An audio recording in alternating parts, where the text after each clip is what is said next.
Hej, crven cvete, prerasla te trava, 5 godinica nisam tebe brala.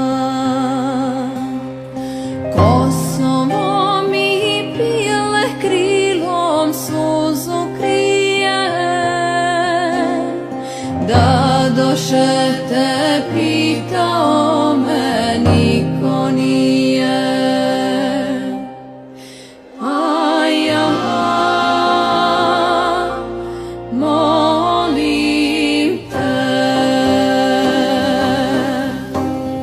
zbog društva koja mogu da pomognu na ovakav način, da se odazovu, da pomognu za humanitarni rad, ne samo za djecu, zbog sreće devojaka i Božijeg blagoslova.